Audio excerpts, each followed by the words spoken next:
டீமாக தான் நடந்துகிட்டு இருக்கு. 10 வயசு புள்ளியவா கெடுக்கிறான். கஞ்சா எங்கேருந்து வருது? நீ ஆட்சி ஆடுறீல. சிங்க பொண்ணு ஒரு அது அடிக்கிறீங்க. சிங்க பொண்ணு இப்போ பெண்கள் தானே பாதிக்கப்படுது. 10 வயசு பொண்ணு கற்பழிக்கிறான், 8 வயசு பொண்ணு கற்பழிக்கிறான். அது என்ன அரசாங்கம்?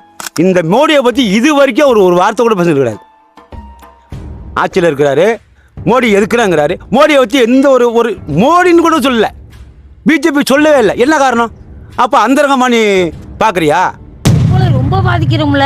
கஞ்சாவை குடிச்சு விட்டு அடியாவை அடிக்கிறானுவ. பொண்டாட்டி பிள்ளைய அவள் அடி அடிக்கிறான். இந்த கஞ்சா வைக்கிற பையன் எவனு தெரிஞ்சா வழக்கமத்தில் அடிக்கலாம். தெரிய மாட்டேதே.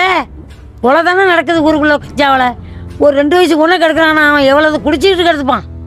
அதில் பேசுறதுக்கே வயிற்ற கொதிக்கிறீங்க. நம்ம பிக்கலைனாலும் இந்த ஒருத்தர் பிள்ளைகளை அப்படி கொள்றானோல இல்லைங்களா, டிவியில் பார்க்கறதுக்கு அவ்வளோ வேதனையாக இருக்குது. நேற்று அறிவிச்சிருக்காரு சட்டமன்றத்தில் உள்ள அனைத்து எம்எல்ஏவுக்கும் காரு. யார் சார் கேட்டா? அது 4 பேர் ஊனமுற்றவனுக்கு வாகனம் வாங்கி கொடுக்கலாம் சார், பைக் வாங்கி கொடுக்கலாம். 2 ஏழை எளியவனுக்கு ஒரு பொழப்புக்கு காசு கொடுக்கலாம். 5 லட்ச ரூபா, 7 லட்ச ரூபா, 23 லட்ச ரூபா, 30 லட்ச ரூபா உள்ள யுனோவா காரு இப்போ சட்டமன்றத்தில் எம்எல்ஏ யாரு கார் இல்லாமல் இருக்கா? யாரு? நீங்க கக்கனும் காமராஜும் காலத்தில் ஆட்சி நடத்திட்டு இருக்காங்களா? பஸ் ஏறி சைக்கிள்லையும் வந்து மக்களுடைய குறைகள்லாம் கேட்கறதுக்கு இடைஞ்சலா இருக்குன்னு எல்லாரும் 3 காரு, எல்லாரும் ஹையஸ்ட் ரேஷியோவில் உள்ள கார் வச்சிருக்காங்க. இவங்களுக்கு யாரு இப்போ காரு கேட்டா?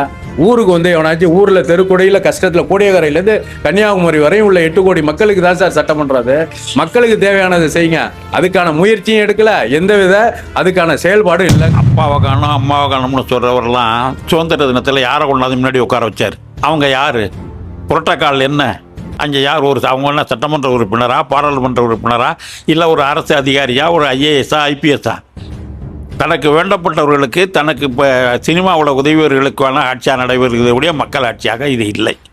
10 மாதமாக என் தங்கச்சியோட குழந்தை தங்கச்சி இறந்துருக்கு, என் வீட்டு சகோதரன் இறந்துருக்கிறான், அவ்வளோ சோகத்தில் இருந்தேன்னு சொல்லிட்டு மலேசியாவில் போய் குத்தாட்டம் போட்டாங்க. இந்த ஆளு பேச்சு வந்து எப்பா நீ விஜய்க்கு தான் போடணும், இல்லை அண்ணனுக்கு தான் போடணும் சொல்லி இப்படி சொல்லியே இந்த புள்ளியோட வாசப்பில் அனுப்பி இந்த புள்ளியை தான் போட்டு குறைஞ்சி யாரும் அரசியல் நல்லா பண்ணுவார் யாரும் போடல. அப்படி தேர்ந்தெடுத்தோம் இது வரைக்கும் பண்ண பாடல இல்லை. 200 யூனிட் ஃப்ரீன்னு சொன்னாங்க. ஆனால் ஒரு யூனிட்டு 3 ரூபா 30 காசுலேருந்து 7 ரூபா ஆயிருக்கு. 4 ரூபா 80 காசுலேருந்து 9 ரூபா ஆயிருக்கு. யாருக்குமே அறிவிக்கப்படாமல் 400 ரூபா 500 ரூபா கட்டிட்டு இருந்தவங்களாம் 3000 ரூபா கரண்ட் பில்லு கட்டுறான். பெட்ரோல் விலை உயர்வு, கேஸ் தட்டுப்பாடு, மகளிருக்கான வேலை வாய்ப்பு எதுவுமே இல்லை. மகளிருக்கான பாதுகாப்புன்னு சொல்லிட்டு இருக்க பெண்கள் சிங்கப்படையில் வந்து இதுவரை எந்த விதத்துலையும் அதிகாரிகளோ அதுக்கான காவலர்களோ இல்லை. யாரையும் ரிப்போர்ட் சொல்ல முடியல. தலைமைச் செயலகத்திலேருந்து ஒரு நம்பர் கொடுத்துருக்காங்க 1100. எப்போ அடித்தாலும் இது எங்கேஜ் இல்லாட்டி கட் பண்ணுறாங்க. ரெஸ்பான்ஸ் இல்லை. யார் கஞ்சா வைக்கிறான்னு குற்றம் சொன்னவன் தான் 2 பேர் செத்து போயிருக்கான். இப்போ நம்மளுக்கு தெரிஞ்சு இன்னும் எத்தனைன்னு தெரியல. பாலியல் வன்கொடுமை முந்தைய ஆட்சி எப்படி இருந்தாலும் அதோட ரேஷியோட இது கூட தான் ஆயிருக்கு. குருவையெல்லாம் போட்டு எல்லாம் காயுது, பலன் இல்லை. இப்போ சம்பா ஒரு பக்கத்துக்கு சம்பாவுக்கும் தண்ணி கிடையாது, மழையும் இல்லை. எப்போ எங்கேருந்து வரும் தண்ணி? ஒன்றும் சாப்பாட்டுக்கால சிங்கி அடிக்கணும், வேறு வழி கிடையாது. 100 நாள் ஆட்சி வந்து மக்களுக்கு சாதனையாக பார்க்குறீங்களா இல்லை வேதனையாக பார்க்குறீங்களா? மக்களுக்கு சாதனை எதுவும் சொல்ல முடியாது, வேதனையான ஆட்சி தான் இப்போ நடந்துகிட்டு இருக்கு. சொல்கிறீங்க? ஏன்னா விவசாயம் பூத்து போச்சு. இன்ன வரைக்கும் விவசாயம் இருந்தாலும் தொழிலாளிக்கு எந்த நன்மையும் கிடையாது. மாற்று திட்டத்தை எதுவுமே அறிவிக்கலாரு. பட்ஜெட்டில் கூலி தொழிலாளிக்கு எந்த ஒரு பட்ஜெட்டும் அறிவிக்கலை. அது இந்த 100 நாள் வேலை திட்டம் அங்கே போய் பேசி இன்னும் அதில் ஒன்றும் ஒரு சரியான முடிவும் வரல. இந்த நாகை மாவட்டத்தில் எதுவுமே இது வரைக்கும் நடந்தது சரித்திரமே வரல. அப்படி இருந்தது. ஆனால் விஜயாட்சி விசில் அடித்து ஓட்டு போட்டாச்சு. இது நீடிச்சிச்சுன்னா தமிழ்நாடு இன்னும் பின்தங்கி தான் போயிட்டு இருக்க முடிஞ்சு வளர்ச்சிக்கு எந்த நாடும் வராது இப்போதைக்கு. அதில் பாருங்க பேச்சுவார்த்தை நீதிமன்றமே சொல்லிவிட்டு தண்ணி இல்லைன்னு இவர் தனியாக போய் பேச்சுவார்த்தை நடத்துகிறாரு. அது சர்வ கட்சியும் கூட்டையும் இல்லை. கூட்டாத ஒரு முடிவு எடுக்கணும். இவர் தந்தரிச்சில் ஒரு முடிவு எடுக்கப்படாது. மக்கள் தேர்ந்தெடுத்துருக்கு, அது எல்லாம் கூட்டு முடிவுலாம் எடுக்கணும். இவர் போய் முடிவு எடுக்கக்கூடாது. அனைத்து கட்சியும் கூட்டணும். கூட்டி எடுத்தால் தான் ஒரு முடிவு வரும். அது இல்லாத இவர் நானாக போகிறேன், நானாக தனியாக போய் சாதிக்கணும் எதுவும் முடியாது. அது கூலி தொழிலாளி எந்த ஒரு நன்மையும் கிடையாது. சும்மா அப்படி ரோட்டில் அப்படியே நிற்கிறாங்க. ஒரு 100 நாள் வேலை இருந்தாலும் அதில் ஒரு பொழைப்பாங்க. அதுக்கும் வழி இல்லை. ஒரு 25 நாள் 120 நாள் சொன்னாங்க. 100 நாளே இது வரைக்கும் வேலை கொடுத்த படல. இந்த கீழூர் ஒன்றியத்தில் 100 நாள் வேலையை கொடுத்து 25 நாள் தான் வேலை கொடுத்துருக்கு. இப்போ 150 நாள் 120 நாளுங்கிறீங்க. எங்கே வச்சு கொடுப்பீங்க? ஒன்று. அடுத்தது 2500 ரூபா. அது இது வரைக்கும் பேசவில்லையே, என்ன பண்ணியிருக்காங்க? அப்புறம் இந்த மக்கள் என்ன செய்ய? சிலிண்டர் 6 சிலிண்டரு எப்படி நீங்கள் சாத்தியமாக ஆனால் வரமாட்டோன்னு நினச்சி சொல்லிவிட்டீங்க வாக்குறுதியை. ஆனால் இப்போ முடியல டீமாக தான் நடந்துகிட்டு இருக்கு. 10 வயசு புள்ளியவா கெடுக்கிறான். கஞ்சா எங்கேருந்து வருது? நீ ஆட்சி ஆடுறீல முடிக்கணும். ஒன்று சிங்க பொண்ணு ஒரு அது அடிக்கிறீங்க. சிங்க பொண்ணு இப்போ பெண்கள் தானே பாதிக்கப்படுது. 10 வயசு பொண்ணு கற்பழிக்கிறான், 8 வயசு பொண்ணு கற்பழிக்கிறான். அது என்ன அரசாங்கம்? எப்படி நீங்கள் நடத்துறீங்களா இல்லை மற்றதை சொல்லி நடத்துறீங்களா? நடக்கலை.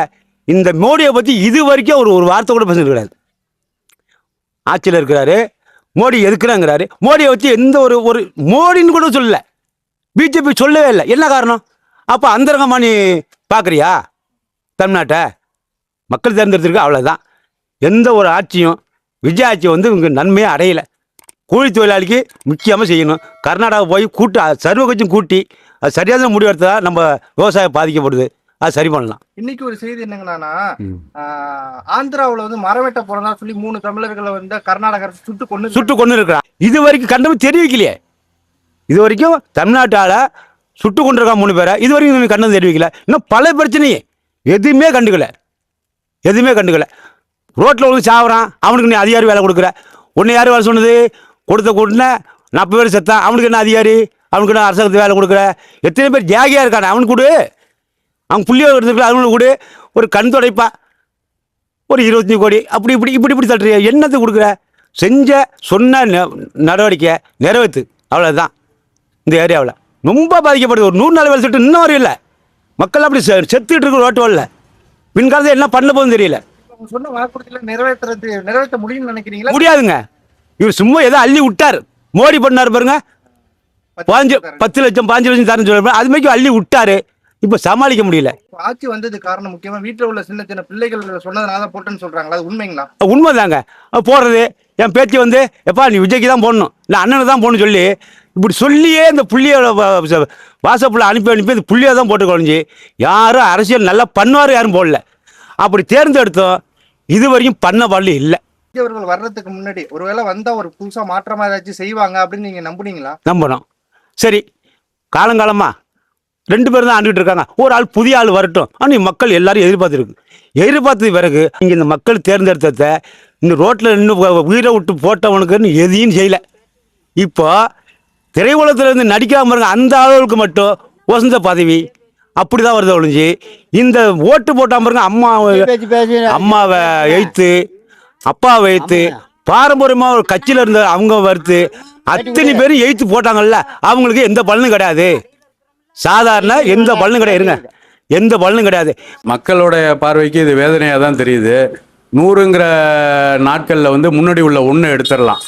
இந்த 3 0 மட்டும்தான், 2 0 மட்டும்தான். இன்னும் 3 0 1000 நாட்கள் ஆனாலும் இதே மக்கள் வேதனைக்கான அரசாக தான் இருக்கும். எந்தவித மக்கள் நலன் சார்ந்த திட்டங்கள் எதுவுமே அறிவிக்கவும் படலை, அறிவித்த திட்டங்கள் எதுவும் நிறைவேற்றப்படலை. முதல்ல விவசாயிகள், டெல்டா விவசாயிகள் மிகவும் பாதிப்படைஞ்சிருக்காங்க.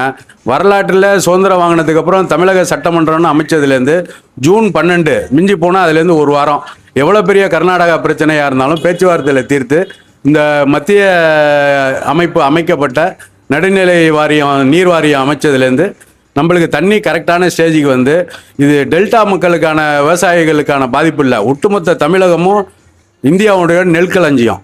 அதுக்கு மேக்சிமம் 70% உற்பத்தி தஞ்சை மாவட்டத்தில், ஒருங்கிணைந்த தஞ்சை மாவட்டத்தில் நடக்குது.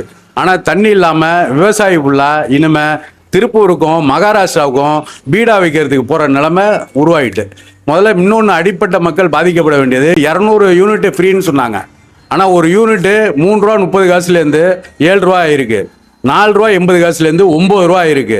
யாருக்குமே அறிவிக்கப்படாமல் 400 ரூபா 500 ரூபா கட்டிட்டு இருந்தவங்களாம் 3000 ரூபா கரண்ட் பில்லு கட்டுறான். பெட்ரோல் விலை உயர்வு, கேஸ் தட்டுப்பாடு, மகளிருக்கான வேலை வாய்ப்பு எதுவுமே இல்லை.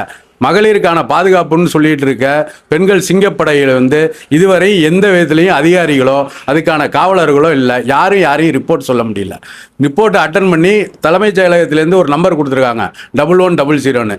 எப்போ அடித்தாலும் இது எங்கேஜ் இல்லாட்டி கட் பண்ணுறாங்க, ரெஸ்பான்ஸ் இல்லை. அதனால் தயவு கூர்ந்து மக்கள் பெரிய எதிர்பார்ப்பில் இந்த ஆட்சியை புதிய உருவாக்கப்பட்ட 2 வருடத்தில் உருவாடினதுக்கு அப்புறம் மாணவர் பெருமன்றம் ஒட்டுமொத்தமாக தமிழர்களுக்கு சேர்ந்து இந்த ஆட்சியை தேர்ந்தெடுத்திருக்காங்க. இந்த மாணவர்களுக்குனாலும் பாதுகாப்பு பண்ணணும்னா யார் கஞ்சா வைக்கிறான்னு குற்றம் சொன்னவன் தான் 2 பேர் செத்து போயிருக்கான். இப்போ நம்மளுக்கு தெரிஞ்சு இன்னும் எத்தனைன்னு தெரியல. பாலியல் வன்கொடுமை முந்தைய ஆட்சி எப்படி இருந்தாலும் அதோட ரேஷியோட இது கூட தான் இருக்கு. அதனால தயவு கூர்ந்து மக்கள் தமிழக மக்கள் மிகவும் பாதிக்கப்பட்டு இங்கேருந்து புலம்பெயர்ந்து எல்லாரும் போக 10-15 வசதி வாய்ப்பானவர்கள் வாழ்கிற மாநிலமாக இது மாறிக்கிட்டு இருக்கு. தயவு கூர்ந்து அரசு விளையாட்டுக்கு பேசுறது, கிண்டல் அடிக்கிறது இதெல்லாம் தவிர்த்துட்டு மக்கள் நலன் சார்ந்து ஏதாச்சும் ஒரு செயலில் ஈடுபடுங்க. உங்களை தமிழக மக்கள் தேர்ந்தெடுத்திருக்கு, அவங்களுக்கு விசுவாசமாகவும் அவங்களுடைய உண்மை வியர்வை உழைப்பு இதுக்கு நீங்கள் முக்கியத்துவம் கொடுத்து இந்த ஆட்சியை நடத்துங்கன்னா ரொம்ப நல்லாயிருக்கும். சட்டசபையில் வந்து எதிர்க்கட்சிகள் கேட்கிற கேள்விக்கு எதுவுமே பதில் சொல்லாம அமைதியாவே இருக்காருல்ல சார். சட்டசபையே மாதிரி நடக்கல சார். தெருவில் உள்ள பஞ்சாயத்து கூட தேவலாம் போல இருக்கு. ஒரு எதிர்க்கட்சியாக இருக்கவங்க இல்லை ஒரு சட்டமன்ற உறுப்பினராக போயிருக்கவங்க தங்கள் தொகுதிக்கு தேவையானதை சொல்லுங்க. உங்களுக்கு அதை நடத்த முடியல. சபாநாயகர் அங்கே ஹெட்மாஸ்டர் வேலை பார்க்குறாரு, வேற எந்த வேலையும் நடக்கல. இவங்க நீங்க என்ன பண்ணீங்க? 900 கோடி கொடுத்தீங்க, 2000 கோடி கொடுத்தீங்கன்னா கொடுத்த இடத்துல தானே சார் தப்பு இருக்கு. வாங்கினவன தப்புன்னா கொடுத்தவனும் தப்பு தானே. சரி, இதெல்லாம் பேசிக்கிற வந்து லாட்ரி சீட்டுக்கு பணம் கொடுத்த பேசிக்கிறதுக்கு தான் மக்கள் வந்து உங்கள் மக்கள் பிரதிநிதியாக தேர்ந்தெடுத்திருக்காங்களா? இவர் ஒரு துறையோட அமைச்சராக வேற இருக்காரு. இவருக்கே இப்படி இருந்தால் பாக்கி பேர்லாம் எப்படி பாக்கி அமைச்சர்கள்லாம் இருப்பாங்க? அதனால சட்டமன்றம் வந்து மக்களுடைய தேவைகளை பரிசீலித்து கலந்தாய்வு பண்ணி எது தேவை, என்ன பட்ஜெட் நம்மள்ட்ட பணம் இருக்கு, இதை எதை மக்கள் நலனுக்கு செய்யலாங்கிறத கலந்தாய்வு பண்ணி செய்யக்கூடிய மக்கள் மன்றம் தான் சட்டமன்றம். அது தயவு செய்து மக்கள் நலனுக்காக பயன்படுத்தினா ரொம்ப நல்லா இருக்குங்கிறது என்னோட கோரிக்கை. தமிழக சட்டசபையில் இது வரைக்கும் இல்லாத மாதிரி தாவேக்காவோட அமைச்சர்களா இருக்கட்டும், எம்எல்ஏக்களா இருக்கட்டும், தமிழே பேச தெரியாம திணறாங்கல்ல. அது பாக்குறாங்க சார், உங்களுக்கு டெல்லி பிரதிநிதியாவே நீங்க ஒரு தமிழரை நியமிக்கல. ஒண்ணு, தமிழ் பேச தெரியவே தெரியாத, பேச்சு வழக்கில் மட்டும் உள்ள, எழுதக்கூட தெரியாத 234 எழுத்தும் ஆளுலேருந்து அக்கு வரையும் தெரியாத ஆட்கள்லாம் இப்போ எம்எல்ஏவாக இருக்காங்க, அமைச்சர். இன்னைக்கு நேற்று அறிவிச்சிருக்காரு சட்டமன்றத்தில் உள்ள அனைத்து எம்எல்ஏவுக்கும் காரு.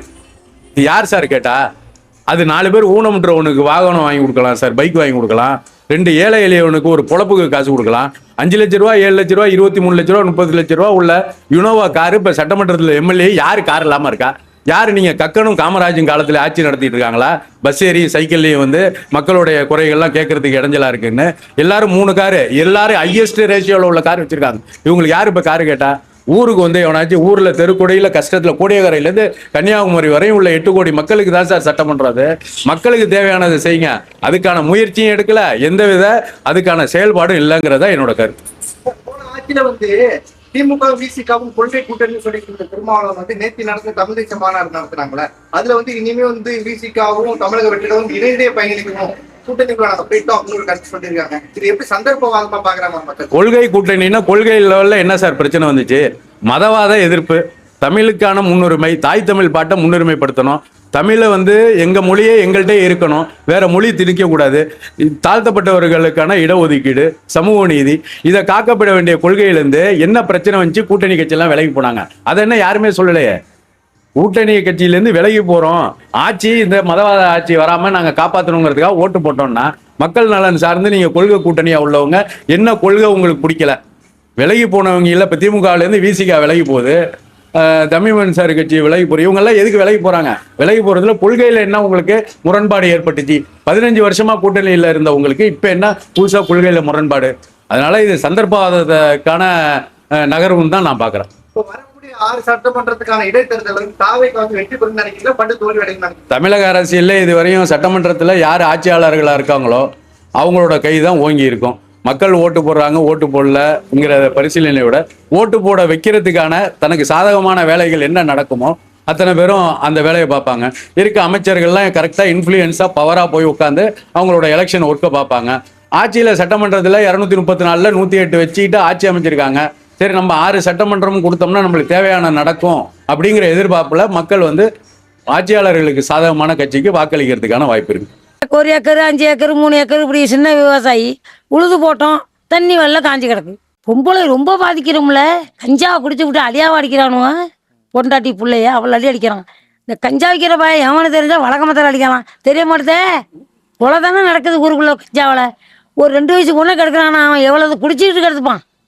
அதில் பேசுறதுக்கே வயிற்ற கொதிக்கிறீங்க. நம்ம பிக்கலைனாலும் இந்த ஒருத்தர் பிள்ளைகளை அப்படி கொள்றானோ இல்லைங்களா, டிவியில் பார்க்கறதுக்கு அவ்வளோ வேதனையாக இருக்கு. இதெல்லாம் வந்து ஒரு முதலமைச்சர் தானமா காவல்துறையை கையில வச்சிருக்காரு, அவர் சட்டம் போட்டு தானே தடுக்கணும். ஆமா, ஆனா அதை பத்தி கண்டுக்க மாட்டாங்களே. இந்த மாதிரி பார்ட்டியெல்லாம் உடனே தூக்கில் போட்டுடணும், ஏரியாவில் வைக்கக்கூடாதுங்க. மற்றபடி கொலை வரும்ல, இந்த மாதிரி உள்ளவனால உயிர் கண்டுபிடிச்சி உடனே எரிக்கணும். விலைவாசி உயர்வா இருக்கு, கரண்ட் பில் எல்லாம் வந்து கூடி இருக்கு அப்படிங்கிறாங்களே. அது இன்னொரு விஷயம் கூட பேசுறாங்க விஜய் பத்தி.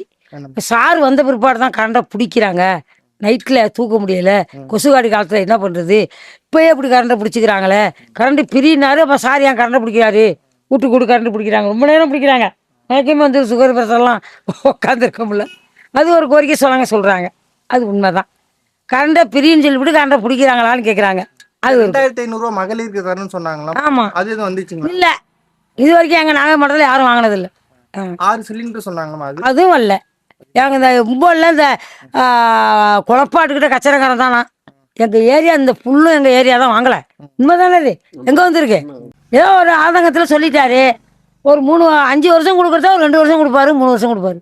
அதான் பண்ண முடியும். ஒரு சினிமா மாயினாலும் சிறுவர்களுடைய பேச்சை கேட்டும் வளர்ந்து வந்த தமிழ்நாட்டை சீர்கேடு செய்கிற அளவிற்கு சினிமா நடிகர்களுடைய ஆட்சியில் இன்று தமிழகம் பல்வேறு சோதனைகளை பட்டுக்கொண்டிருக்கிறது.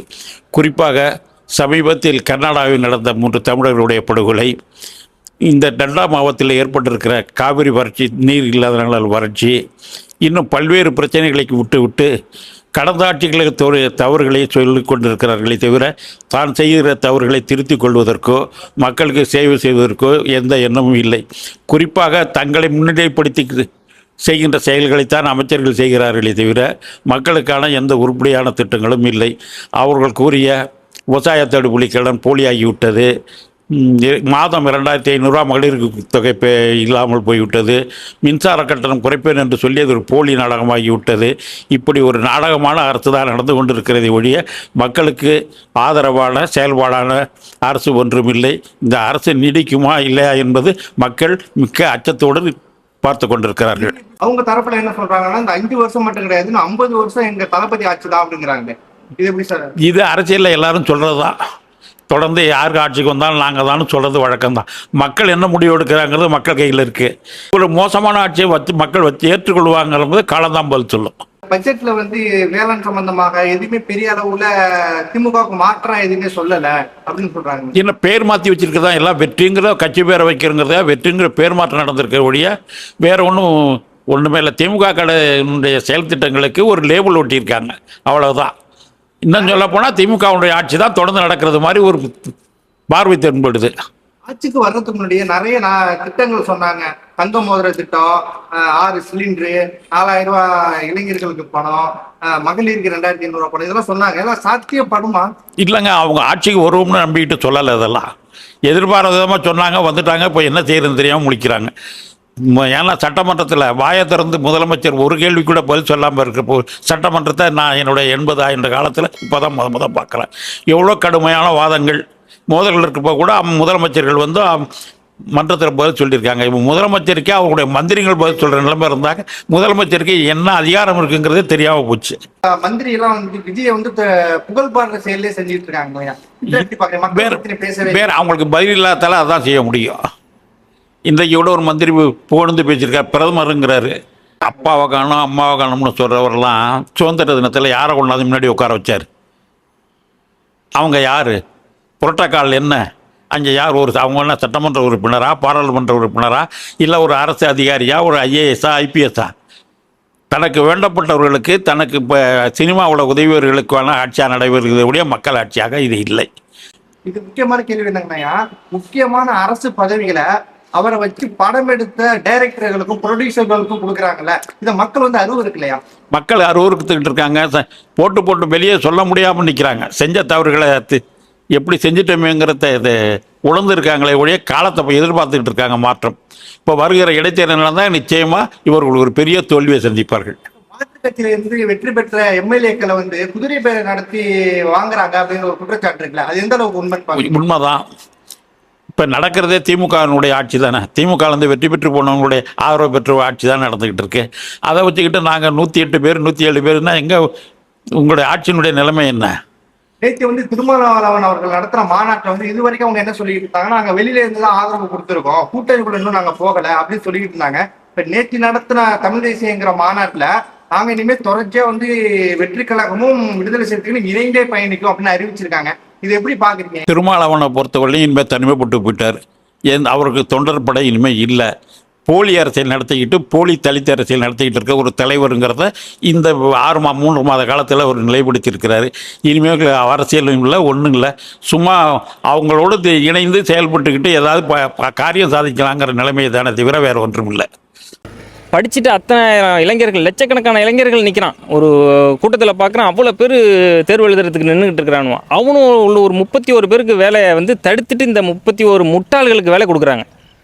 அந்த முட்டாள் குடும்பங்களை சேர்ந்தவங்களுக்கு வேலை கொடுக்குறதுங்கிறது அவ்வளோ அநாகரிகம். இது வந்து ஒரு முன்னுதாரணமாக போயிடுச்சுன்னு வச்சிங்களேன். நாளை பின்ன சாதியின் பேரால் சொல்லிக்கிட்டு வெட்டிக்கிட்டு சாவான். அவன் வீட்டுக்கு எனக்கு வந்து வேலை கொடுன்னு கேட்பான். கள்ள சாராயத்தில் செத்தவனுக்கு அடுத்து வேலை கொடுன்னு பண்ணுவோம். இதெல்லாம் எங்கே போய் முடியும்னு எனக்கு தெரியல.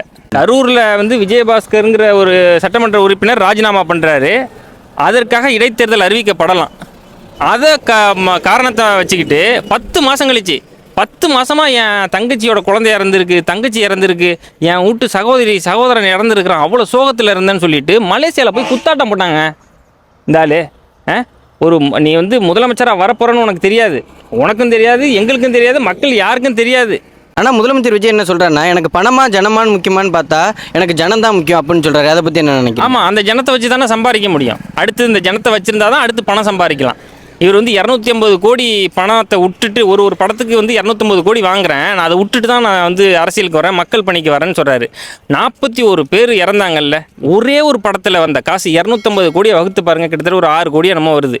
நீ 6 கோடியை தூக்கி மக்கள்கிட்ட கொடுத்துருந்தா நிம்மதியாக இருந்திருப்பானே. நீ கொடுத்தது 20 லட்சம். இப்போ அவங்களுக்கு நினைவு சின்ன வேற வைக்கிறதா சொல்லியிருக்கிறாரு. அதை பற்றி என்ன? வைக்கலாம், எனக்கும் ஆசை தான். எந்த மாதிரி வைக்கலாம்னா, அந்த திருச்சி விமான நிலையத்தில் புறமுதுகிட்டு ஓடினார் பாருங்க, அதை வந்து நினைவு சின்னமாக வைங்க. நல்லா திரும்பின மாதிரி, நல்லா பையை ஒன்று கையில் வச்சுக்கிட்டு, வெள்ளை சட்டை காக்கி பேண்ட் போட்டுக்கிட்டு திரும்பிக்கிட்டு ஓடுற மாதிரி ஒரு நினைவு சின்னம் வைங்க, நல்லாயிருக்கும்.